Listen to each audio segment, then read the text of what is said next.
Գյորջյան Կասկադ 60 ամիս փուլային վճարում բազմաթիվ առավելություններ։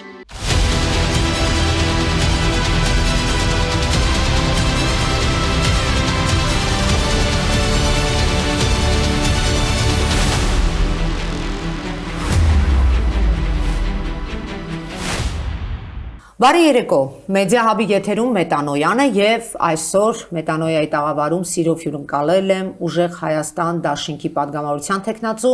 Մամիկոն Ասլանյանին։ Բարև ձեզ, պարոն Ասլանյան։ Բարև ձեզ։ Ճիշտն ասած, եթե մենք այլ իրավիճակում լինենք եւ այսպիսի լարված ընտրապայքար չլիներ եւ չլիներ այն հանգամանքը, պարոն Ասլանյան, որ մենք հանրաքվեի մակարդակի այսպիսի քարոզչություն ունեցանք առհասարակ մեր երկրում տեղի ունեցող իրադարձությունների մասով, որ այո ենք ասում անդիմությանը, որպեսզի մենք կարողանանք մեր պետությունը պահենք, փրկենք եւ առաջիկայում փոխենք որևէ բան, փոփոխություններ անենք, ինչպես նաեւ ձեր կուսակցության առաջնորդները ասում, ես ձեզ կշնորհավորեի, որ դուք պետք է առաջիկայում վերցնեք ձեր մանդատը, բայց այսօր անկեղծ ասած ինձ մոտ այսպես շատ հակասական տրամադրություններ են։ Պարոն Ասլանյան, ես այն լրագրողների, այն քաղաքացիներից չեմ, որ միանշանակ են գնահատական տալիս, որ պետք չէ վերցնել եւ այսպես չպատճառաբանված ագրեսիա ունեմ, բայց նաեւ չեմ էլ հասկանում, թե ինչի պետք է վերցներ անդիմությունը մանդատները։ Ինչ կարող եք այս մասով մի փոքր լուսավորել, այսպես ասեմ, պարոն Ասլանյան։ Միանշանակ դրան պատասխան չկա, բայց երկու դեպքում էլ դրանք պիտի փաստարկված լինեն։ Նախ տեղի են ունեցել ընտրություններ։ Ընտրությունների արդյունքները եկել են այլ բան ապացուցել, ընտրությունների ընթացքը լրիվ այլ բանի մասին էր, երկրում տիրող մթնոլորտը, երկրում տիրող տրամադրությունները չէին խոսում նրա մասին, որ այսպիսի թվային արտացոլանք ենք ունենալու, բնականաբար շատ խիստ կասկածելի են նաև հրապարակված կամ արդեն իսկ օրինական ուժի մեջ մտած ՍԴ-ի որոշումից հետո այդ թվերը ամեն դեպքում իրադրությունը սրա մասին է եւ նման պայմաններում թե մանդատները վերցնելիս, թե չվերցնելիս մենք գոնե թե մեր արժեվ պիտի ունենայինք հստակ պատասխանները։ Վերցնել ինչ անել, չվերցնել ինչ անել։ Եվ քանի որ որոշումը արդեն իսկ կա, որ պիտի վերցնենք, մենք հիմա պիտի հասկանանք, լավ, որ չվերցնեինք ու այս պարագայում, վերցրածի պարագայում մենք ավելի շատ մեր ընտրողների առջև, ինքներս մեր առջև, երկրի մեր պետության առջև ինչ պատասխանատվություն ենք ստանձնում եւ եթե չվերցնեինք, ինչ պատասխանատվություն ենք ստանձնելու։ Բնականաբար ահագին խումբ մարդիկ սկզբում շատ ավելի մեծ խումբ էմոցիաների տակ, որ մի վերցրեք, խորհրդարան մի գնացեք եւ առաջարկվում էր փողոցային պայքար։ Հիմա եթե փողոցային պայքարը ալտերնատիվան է իշխանափոխության, մանդատներ վերցնելը ինչով է խանգարելու փողոցային պայքարին, ընդհակառակը կարծում եմ, գոնե այս պահին կարծում եմ, որ դա կարող է օգնել։ Մյուս կողմից, եթե մենք նախ փողոցային պայքար ասածը, դա նշանակովի օրով չի, դա կանչով, դա, չգիտեմ, հորդորով փողոցային պայքար չի լինում։ Կարող ես միտինգի կանչել, ինչ-որ հավաքների կանչել, ինչ-որ կարճաժամկետ ակցիաների կանչել մարդկանց, հրավիրել, բայց փողոցային պայքարը իրենից ենթադրում է տրամադրություն, օբյեկտիվ իրականության մեջ տրամաբանության այնպիսի կոնսոլիդացիա հասարակական տրամադրությունների, որ ընդամենը հորդորը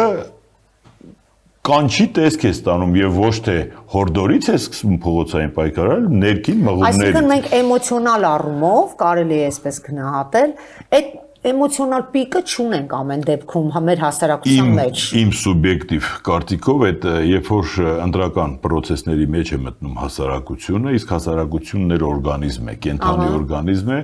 ամեն դեպքում իր ողջ էներգիան ուղղում է դեպի ընտրարշավի գնահատում եւ քարոզարշավի վերջի օրից հետո իմի է բերում մտքերը եւ գնում է ընտրության եւ ընտրության գնալով ու իր քվեն այս կամ այն ուժին տալով կարծում եմ թե հասարակական էներգիան այդտեղ արդեն այդ պահին սպառվում է, այսինքն ընտրությունների օրը դա պիկն է, Հայաստանում չի հնարվել ընտրական տեխնոլոգիաները, ընտրական process-ները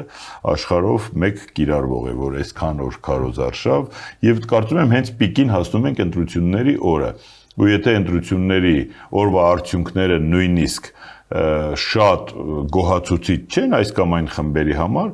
այդտեղ որոշակի զանգվածներ կար, որ այսպես թե այնպես դժգոհ էին մնալու, հիմա եթե մենք նայենք նույն այսօրվա ԿՊ-ի տրամաբանությանը, իրենք էլ իրենց նպատակներին չեն հասել, որովհետև իրենք ողջ քարոզարշավի ընթացքում ասում էին մենք 65% ձայն ենք ունենալու եւ այլը եւ այլը։ Բայց քանի որ իրենք իշխանություն են, իրենց քննադատները այսօր չեն ասում մանդատները մի վերցրեք, որովհետև դուք 65% չեք հավաքի, այսինքն դուք ձեր նպատակներին չեք հասել։ Հիմա ինչպես մենք չենք մեր նպատակներին հասել, այնպես էլ իրենք չեն հասել իրենց նպատակներին։ Բնականաբար, այստեղ ոչ մեկը իր նախանշած հաղթական իրենց պատկերացրած վերջնագետին չի հասել եւ ունենք այն ինչ ունենք։ Հիմա լրիվ օբյեկտիվորեն, լրիվ անկախ, եթե վերլուծենք այս իրավիճակը, իհարկե շատ տհաճ է այս մթնոլորտում, այս խոսույթի շրջանակներում, այս բարձր դոզաների վիճակում գնալ խորհրդարան, հարաբերվել մարդկանց հետ, ովքեր որ փողոցային բառապաշարով, ոչ նորմատիվ լեքսիկայով, ոչ քաղաքական ինչ որ տրամաբանության մեջ իրար ինչ որ փոխհարաձգություններ են արել։ Բնականաբար, այդ որևէ մեկի համար գաղտնիք չէ, որ այն գոնե թե կանխակալ վերաբերմունքը բացասական է։ Մյուս դեպքում մենք ուժեղ Հայաստանը եւ Հայաստան դաշինքը միասին եւ հաշվենք նաեւ որ Ծառուկյանին մեր աչքի առաջ հասարակ մաթեմատիկայով խափելով աճպարարությամբ գողացան Հիմա էլ տեսնում եք այսօր մոտ 60,000 ձայն, ապա եթե իմի ենք բերում մոտ 550,000 ձայն տված քաղաքացիների ներկայացուցչություն պիտի ապահովվի կամ փողոցում, կամ խորհրդարանում։ Այս է իրողությունը։ Հիմա տեսեք, պարոն Ասլանյան, դուք նշեցիք, որ պիկը քարոզարշավից հետո եւ այլն գալիս է ընտրության օրն է, հա, պայթում է, այսպես ասած, մարդիկ գնում են, իրենց քվեն տալիս են եւ հավատում են, որ պետք է ինչ-որ բան փոխվի։ Իսկ չեք կարծում, որ այն արդյունքները, որը ամեն դեպքում մենք հետընտրական փուլում արդեն տեսանք,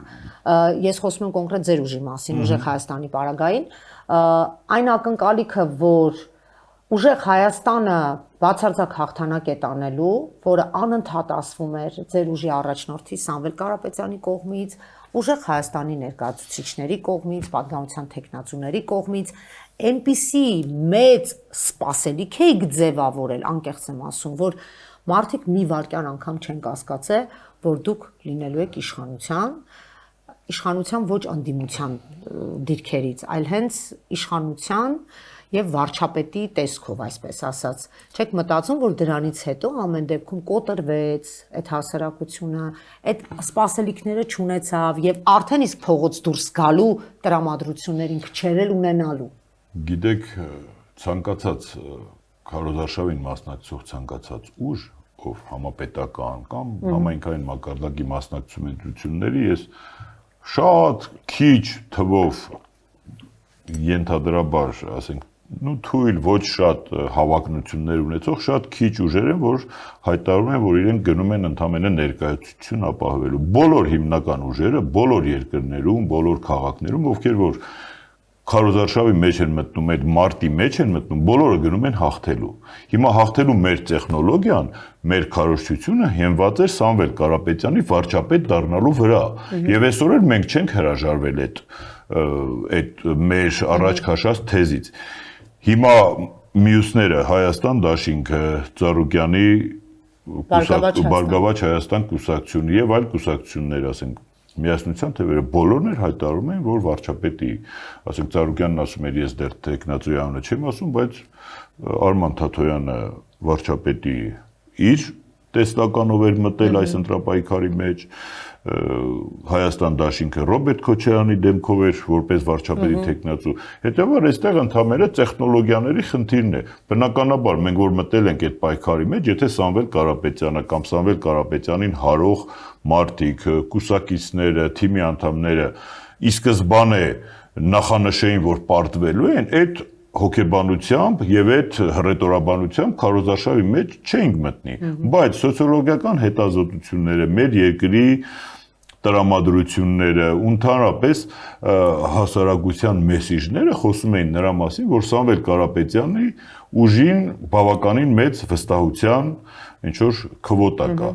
եւ նաեւ Սամվել Կարապետյանի անձը հաշվի առնելով, որ նա վերջի 25-30 տարիներում այլ երկրներում բիզնես ծավալած, բայց մշտապես ամեն թելով Հայաստանի հետ կապված այն բացառիկ անձնավորություններից մեկն էր, որ երբևէ շահի համար շահախնդրությամբ չի մտել հայկական միջավայր։ Միշտ ինչ հնարավոր է եղել, ինչ իրեն խնդրել են, ինչ հնարավոր է եղել, ինքը համ տնտեսության մեջ է ներդրումներ կատարել, համ նաև բազմաթիվ թե Արցախում, թե Հայաստանում բարեգործություններ։ Ուստի նաև հաշվի առնելով այդ մարդու բացառիկ ոչ խոցելի կերպարը, բոլոր հետազոտություններն ու նաև տրամադրությունները խոսում էին նրա մասին, որ Սամվել Կարապետյանը վարչապետի ամենաիդեալական թեկնածուն կարող է լինել եւ դրա վրա է կառուցվել մեր քարոզարշավը ընդհանրապես։ Ոչ թե ինչ որ աճպարարություն եւ այլ, եւ եթե այսօր վերացարկվենք, ասենք այս եղած իրադրությունից, ապա տեսեք 4 ամսվա մեջ ընդհանրապես Սամվել Կարապետյանի առաջնորդած կուսակցությունը կամ կուսակցությունների դաշինքը բացառիկ արձանագրում է արել։ Մենք տոկոսներից անդին նայենք 350,000 մոտ Հայաստանի Հանրապետության քաղաքացիներ նորաստեղծ ուժին գնացել եւ ձայն են տվել։ Հայաստանի նախորդ քաղաքական պատմության մեջ նման օպոզիցիոն արձանագրում չի եղել։ Հիմա իրադրությունը սրա մասին է, այսինքն մենք Սամվել Կարապետյանի կերպարի շուրջ, Սամվել Կարապետյանի ստեղծած ուժի շուրջ կառուցել ենք մեր քարոզարշավը։ Հիմա թե հասել ենք ինչի, այսօր այդ իրողությունը հենց դրա մասին է։ Այսինքն մենք ունենք մեծ ձայն տված 350,000 մոտ ընտրող, Հայաստան դաշինքը ունի 150,000 եւ Ծառուկյանինը, որը չի մտել խորհրդարան, ունի մոտ 60,000։ Հիմա տեսեք մեր ընտրողների մտահոգությունը որոնք են։ Ես կարծում եմ, պարոն Ասլանյան, դուք էլ շատ լավ ծանոթ եք, թե ձեր ընտրողները ինչ են ասում։ Ձեր ընտրողները, ընդդիմությանը ընտրողները այս պարագայում ասում են, որ մենք մտավախություն ունենք, մտահոգություն ունենք, ես էլ եմ էլի դրանց մեջ, որտեղ ես եմ ընդդիմության ընտրել, որ դուք կգնաք խորհրդարան, դուք այնտեղ կրկին կունենաք այդ ներքին խժդժությունները, խնդիրները, ասում են կգնաք այնտեղ ծեծ կուտեք, եւ սրանք շատ ավելի են լկտիացել այս 5 տարվա ընթացքում, ավելի են սանձարձակվել եւ ավելի վատ վերաբերմունք են միանշանակ ցուցաբերելու ընդդիմադիր падգամավորների նկատմամբ եւ մենք ընտրողներս չենք ուզում տեսնել, որ ընդդիմությունը այնտեղ հերթական պարտությունն ա կրում։ Այսինքն մենք ընդունենք կրավորական կեցվածք մեր օպոնենտների մասին է մեզ բային ասում, ովքեր որ ասում են մի գնացեք խորհրդարան, Դե ասում են գնալու եք այնտեղ ծեծվեք, տեսել եք, ասում են գնալու եք այնտեղ ծեծվեք։ Ռուսերեն ասած, այդ գրիխա падальше, հա, եւ ամենքս մեր գործերով գնանք, հետո ասենք դե լավ, որ փողոցային պայքար կլինի, միտեղ կհավաքվենք, կհիշենք ինչի համար էր այս հասարակության համախմբումը։ Ես ամենևին դրա կողմնակից չեմ, նախ որևէ մեկին այս կյանքում, եթե հեշտ ձրի, չգիտեմ, բան տրվում է, ապա դա տևում է շատ կարճ։ Հետեւաբար, այն պայքարի ճանապարհը, այն համառությունը, որ մասնավորապես Սամվել Կարապետյանը այդ ամեն ինչը իր կյանքի վարկանիշը, համբավը, հեղինակությունը, որ այսօր տեսնում ենք, թե ովքեր են կարողանում Սամվել Կարապետյանի մասին կարծիք արտահայտել։ Այդ մարդը այդ ամեն ինչը դրել է եւ հասարակության մի շարք անդամներ, թեկուզ օբյեկտիվորեն այսօր Սամվել Կարապետյանի ղեկավարած ուժին ասենք, «Всё, դուք պարտվեցիք, տներով ծրվեք, մանդատներն են»։ Կներեք, այդ մանդատները որևէ մեկին գոնե Հայաստանի Հանրապետության պատմության մեջ ոչ մի օպոզիցիայի, բացի Նիկոլ Փաշինյանից, որևէ բան դեռ չի տվել։ Չէ՞։ ասենք Դե ինչի՞ չի տվել, ասում են հեսա կգնաք, ես հանրային կարծիքներն եմ ուզում հնչեցնել։ Չէ, ես մենք էլ ենք լսել, գիտեք։ Ասում են հեսա կգնաք, աշխատավարձներ կստանաք, դիվանագիտական անձնագրեր կվերցնեք, տենց ձեր կյանքը ավելի բարեկեցիկ կդառնա։ Ես ուղղակի հնչեցնում եմ բոլոր այդ կարծիքները եւ պարտավոր եմ դրանք ասել։ Ձեզ ավելի լավ կզգա, կգնա գործուղումների, ես կանեք, ինքան, sense բաներ են ասում։ Գիտեք։ Հիմա այդ ստվերային կողմից կա։ Մենք օրինակ օպոզիցիայի մի շարք անդամներ, նաև լիդերներ, նաև Նիկոլ Փաշինյանի կողմից ղեկավարվող արդարադատության նախարարության ենթակայության տակ գտնվող ԿԿ-ներում կալանավորել ենք եղել։ Այո։ Այսինքն մենք համարում ենք Նիկոլի կալանավորները, ամենաերկար ժամկետով կալանավորվածն եք եղել։ Պապիկները, մեր ծնողները այսօր Նիկոլ Փաշինյանի ղեկավարած կառավարությունից թոշակ են ստանում։ Հիմա մենք, ասենք, անունը դնենք, քանի որ Նիկոլի ղեկավարած կառավարությունն այդ Երազգային ժողովը բերեք Հայաստանի Հանրապետությունից քոչենք։ Գնանք ստեից, ասենք, քանի որ Նիկոլ Փաշինյանն է այսօր, չգիտեմ, հաղթել կամ արձանագրել այդ հաղթանակը, ուրեմն Հայաստանի Հանրապետության մեջ չենք ապրում, բայց մյուս կողմից դեռևս որևէ մեկը նույնիսկ օրինակ ես իմ վրա օրինակը բերեմ Հայաստանի Հանրապետությանը հակակոռուպցիոն դատարանը իմ նկատմամբ սանկցիաներ է կիրառել, նստացրել է, թողել է, մեղադրական դատավճիռ է կարդացել, որոնցից որևէ մեկի հետ ես ներքուստ նախ որպես իրավաբան, որպես մարդ եւ տվյալ իրավահարաբերության սուբյեկտ համաձայն չեմ եղել, բայց ինչ, բանդ չեմ գնացել նստել։ Բայց դուք լավ եք նստել, պարոն Չէ, լավ եմ նստել, վատ եմ նստել, դա արդեն հարցի ուրիշ կողմն է։ Նկատի ունեմ, ես ինչու եմ ես նշում ներողություն, առանձնահատուկ բան կա դրա մեջ։ 350,000 քաղաքացու կոնկրետ մեր ուժի մասին եմ ասում, գնահատականը կամ նրանց կողմից ակնկալվելիքը գնահատենք ընդհանրապես Facebook-ում կամ թեկուզ փողոցում եղած տրամադրությունների մի, չգիտեմ, տոկոսի հետ առնչվելիս, այսինքն ենթադրենք 1000-2000 հոգի այսօր Facebook-ում պահանջում է չվերցնել մանդատները, բա այն 348,000-ը պահանջում է թե չի, հետևաբար, այստեղ խնդիրը այդ սխալ կողմից ներկայացնելն է, ինչ է նշանակում մանդատ վերցնել, չվերցնել, այսինքն խնդիրը այդ աշխատավարձ ստանալու բանի մեջ է, թե մի հանգրվանի մեջ, որտեղ որ օպոզիցիոն ուժերը կարող են բերել օգուտ, կարող են բերել, չվերցնելով, եթե մենք իմանանք չվերցնելով օգուտ կբերենք, չվերցնելով օգուտը կբերենք, բայց այստեղ գոնե հիպոթետիկ տրամաբանորեն կարող ենք օգուտ բերել, նույնիսկ եթե ամենամեծ, մենք վերջերս միտեղ որ քննարկում էին կազմակերպել մի շատ խելացի բլոգեր տղա, որը օբյեկտիվորեն, սուբյեկտիվորեն, թե օբյեկտիվորեն ամեն դեպքում խելացի ներկայացնում է։ Եվ ինքն էլ էր հակված, ասում էր, ես գտնում եմ, որ պետք չի վերցնել մանդատները, հրաժարվեք մանդատներից, դուս եկեք փողոց։ Հետո մոտեցա իրան, դա հրապարակային բան չէ, ասացի եղբայր։ Լավ, ասենք թե փողոցում ունենք, օրինակ Բագրատ Սրբազան շարժման ժամանակ ունենք 50 կամ 200,000 մարդ։ Եվ հասանք նրան հանրային ճշման արդյունքում, որ վարչապետը հրաժարական է տվել։ Հաջորդ քայլը կարող եք ինձ ասել, ինչ է ալնում։ Ասենք հրաժարական է տվել։ Հաջորդ քայլով փոխվարչապետն է, չէ՞, սահմանադրությամբ ստանձնում։ Եթե որևէ բան չես անում, այդ հրաժարականը բերում է անձի փոփոխության։ Հաջորդ քայլով ինչ ես անելու։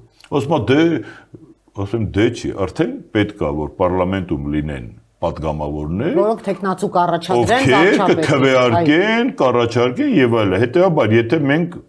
դուրսն ենք, մանդատ չենք վերցրել, ո՞նց ենք այդ կազմակերպում։ Հետեւաբար, գոնե թե այդ տեսանկյունից դա գործիք է։ Երկրորդը հանրային տրամադրությունների գեներացման համար։ Եթե ասում ենք փողոցային շարժում կամ բողոքային ինչ-որ բողոքավոր տրամադրությունների գեներացում, դա որտեղ է տեղի ունենալու, ասենք եթե չունես խոսափող, ընդհանրապես միտինգներն են, ամբիոն չունես, որը որ ամբողջ Հայաստանի տարածքով մեկ սփռվում է։ Հետեւաբար, ինչ աշխատանքի միջոց, թեկուզ ենթադրենք Փաշինյանի կառավարությունը, հերթական ձախողումը, սխալը եւ այլն եւ այլն։ Իրենք իրենց մեկով դա կներկայացնեն որպես զմրուխտի մի հատ աշխարհ, որ Հայաստանի նմանը չկա, Հայաստանը միջազգային, Պարզ է, պարոն Ասլանյան, մեկով կբերեն կտեղավորեն։ Տեսեք, մի հատ ուրիշ խնդիր էլ կա, ասում են, տեսեք, Փաշինյանը արդյունքում սահմանադրական մեծամասնություն չկարողացավ ձևավորել։ Սա են բոլոր Ես հլա չեմ ուզում գալ ինստիտուցիոնալ երևույթներին ԱԺ-ի կազմավորման։ Ես ընդհանրապես հոգեբանության մասին եմ Ես հասկացա, բայց ես հիմա ինստիտուցիոնալ մի կետի մասին եմ խոսում։ Որտեղ Նիկոլ Փաշինյանը իր մեծամասնությամբ եղած մեծամասնությամբ դառնալու է Հայաստանի Հանրապետության վարչապետ։ Այո։ Եվ հաշվում ենք, այնտեղ չկա 41 օպոզիցիոն падգամավոր, բոլորը գտնում են դրսում։ Դա հասկացանք։ Հիմա դա մանդատներ չվերցնել դեպքում։ Հիմա երբ որ մանդատները վերցնում ենք, այ հիմա ինստիտուցիոնալ մի հատ կարևորագույն հարցի եմ ուզում անդրադառնալ։ Անկախ ամեն ինչից, որի մասին նաև դուք սկզբում նշեցիք, որ ինքն էլ ոնց որ իր պատկերացրած արդյունքները չի ունեցել։ Այո, իր պատկերացրած արդյունքները չի ունեցել, որովհետև չստացվեց եւ ինչքան էլ փորձեցին, արդյունքների վերլուծությանը չեմ անդրադարձել։ 49% մի կերպ արեց։ Բայց նայեք, ինքը չունեցավ 3-5 չուներ, եթե Բարգավաճ Հայաստանից չգողանար, դա էլ չէր ունենալու։ Բայց այս պայծրությամբ չունի սահմանադրական մեծամասնություն, պարոն Ասլանյան։ Հիմա անդիմադիր հատվածը ընտրած ընդդիմությանը ասում է, «Էսա կգնան»։ Ոնց մենք տեսել ենք Գեգամ Նազարյաններ, Իշխան Զաքարյաններ, էսա կգնան,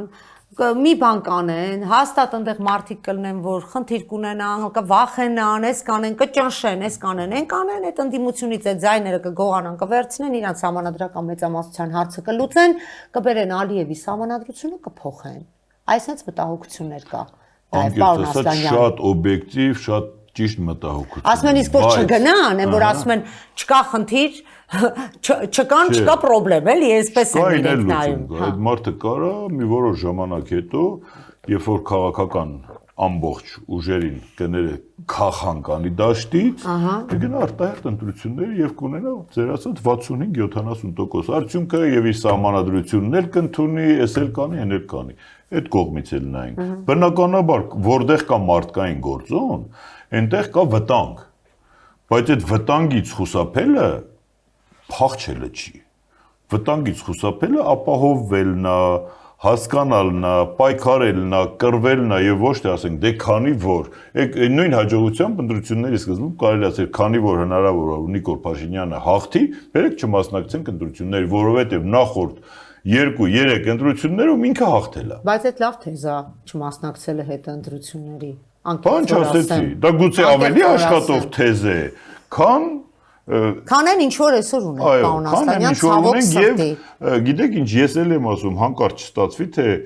քանի որ ես падգամավորության տեխնացու եմ, ամենաջատագովներից մեկը ես եմ մանդատվել, ես շատ մեծ առանց ափսոսանքի հրաժարվել եմ քաղաքապետի պաշտոնից, նախընտրել եմ գնամ կներեք Նիկոլի բանտում նստեմ։ Ձեր դեպքը մի քիչ այլ է, ես շատ լավ հասկանում եմ։ Կներեք որևէ մեկը, նախ որևէ մեկը այդ մանդատից գոնե հետուժում օգտված չի։ Եվ երկու կողմում էլ, երկու եւ այնտեղ էլ եւ այնտեղ Հայաստան դաշինքում ճիշտ է մենք տեսել ենք падգամավորներ, արդեն կարծես թե իրենց մասով ես կոնկրետ փոքրի շատ է մի քիչ հանգիստ եմ, բայց այնտեղ էլ նոր մարդիկ են հայտնում, որոնց մասով ես որևէ վստահություն չունեմ, կներեք, նույն Հայաստան դաշինքում։ Ուժեղ Հայաստանի պարագայում ավելի քան մտահոգություններս մեծ է, սա կոնկրետ հիմա իմ սուբյեկտիվ կարծիքն եմ ասում, որովհետև սա նոր թիմ է, ինչպես դուք ասացիք 3-4 ամսվա ընթացքում նոր է ձևավորվել, Քավլից ես որևէ մեկին չեմ ուզում մերկապարանոց հայտարարությունների կամ չգիտեմ մեղադրանքների մեջ մեղադրել, հավատացեք, բայց ավելի քիչ ենք ծանոթ, տեղյակ չենք, չգիտենք։ Իսկ հենց լավ է, որ ավելի քիչ եք ծանոթ։ Դրա համար անհանգստությունը միգուցե մեծ կենսագրություն չունեցող մարդիկ են այնտեղ, ովքեր որ ունեն արժանապատվություն, ինտելեկտ, Աստված տա, որ մենք չունենանք այդ խնդիրը։ Փորձ չունեն քաղաքական, բայց ունեն մարդկային, կամային որակներ, վստահելի որակներ, հետեւաբար կանխակալ վերաբերմունքով իհարկե ասենք բոլորին, բոլորիս կարող են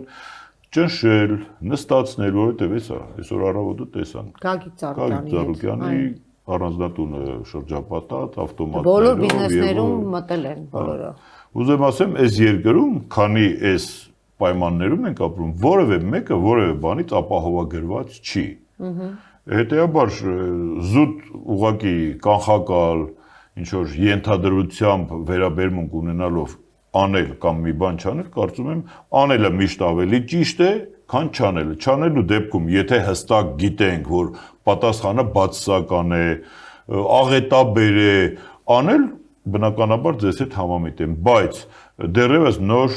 որոշումներ են, նոր մարդիկ, նոր կազմավորվող ազգային ժողով, այնպես չի որ Նիկոլ Փաշինյանի մոտ կամ իր թիմի մոտ բացառիկ հաղթանակի տպավորություն եւ տրամադրություններ կան։ Մենք բոլորս հասկանում ենք, որ այսքան խայտարակ տիպի վարչական ռեսուրսի չարաշահում, այս տիպի, չգիտեմ, ծախսատար քարոզարշավ, այս տիպի խոսույթ, ատելության խոսք, չգիտեմ ինչ, այս պայմաններում թոշակների բարձրացում, բժշկական ապահովագրության լատենտ ընտրակաշառքների ձևով քաղաքացիների մատուցող ծառայություններ, ել չեմ ասում համաշխարհային բանկի կամ այլ ֆինանսական կառույցների կողմից ֆինանսավորվող ծրագրերով դպրոց մանկապարտեզ կառուցելը դարձնել քաղաքական շահարկումների առարկա, համայնքների կատարածը վերագրել միայն կենտրոնական կառավարությանը եւ այս ամենի արդյունքում հանրային կասկածելի տրամադրությունների պայմաններում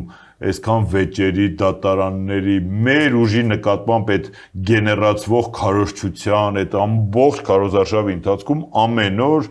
էլ ընտրակաշառք, էլ չգիտեմ ինչ, դա որևէ մեկի մոտ կասկած կա, որ դա կրել է հենց քարոզչական բնույթ։ Դե բնական է, դա դրա մասին ու ընդամենը արձանագրել հազիվ 49% արդյունք, այն էլ արձանագրել եւ ոչ թե ըստ ից ունենալ, կարծում եմ իրենց մոտ էլ այդքան լավ տրամադրություններ չէ։ Հետեւաբար ինչու չօգտվել, ինչու նեղը չգցել, եթե կարողանալ նեղը գցել։ Իմ կարծիքով այստեղ դրա անունը պայքար է։ Եթե որևէ մեկը հստակ կներեք, երբ որ մենք գնում ենք որևէ խաղի, սա էլ է խաղ, էլի քաղաքականությունները մեծ խաղ, եւ նախապես մենք երբ կարող ենք իմանալ կշահես այդ խաղը, այդ կռվում տանուլ կտաս թե կհաղթես, հենց դրա համար մեկի անունը քաղաքականություն է, մյուսի անունը սպորտ է, մյուսի անունը պատերազմ է, դրանք պայքարի ձևեր են, կարծում եմ մի քիչ քաղաքականությունից էլ են կողմա, որովհետև մեր երկրում իրավիճակը այնպիսին է, որ ես մի քիչ քաղաքականության մասով մի քիչ վերապահում ունեմ, քաղաքականություն է, թե այդ իմ ասած հաղորդման սկզբում, թե այդ հանրաքվեներ։ Լինել, չլինել չեմ ուզում ասեմ, բայց կարծես թե դրա նման մի բան պետության գոյության լինել, թե չլինելու խնդիր կար։ Դե էլ եմ ասում, գոնե որ մենք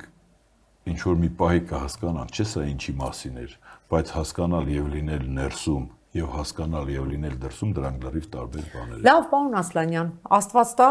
գնաք եւ մենք իսկապես ընդդիմության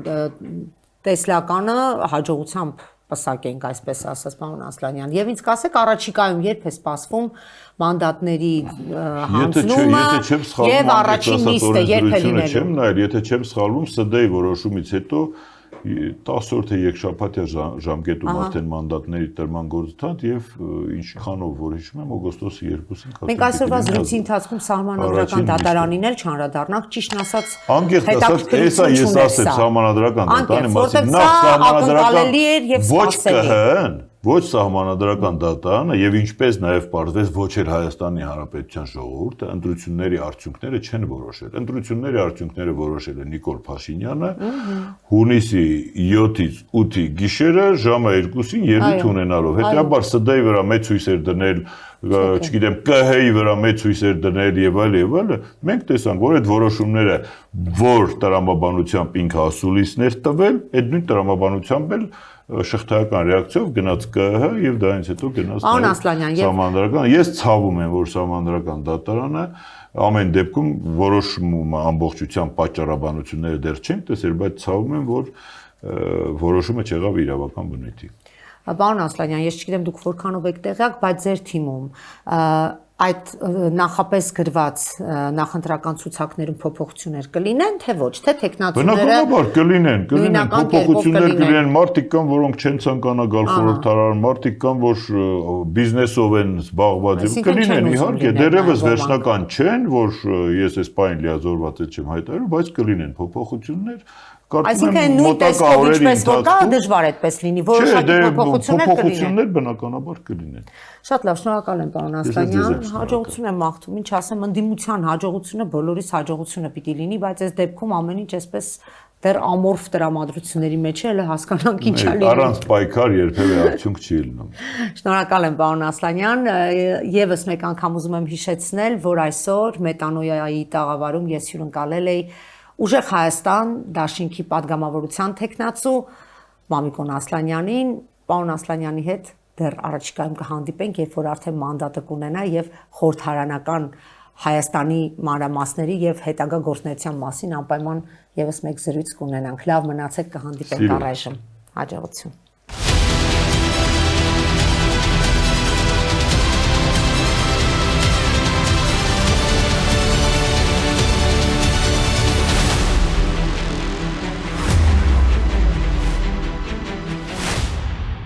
Գյուրջան Կասկադ 60 ամիս փուլային վճարում բազմաթիվ առավելություններ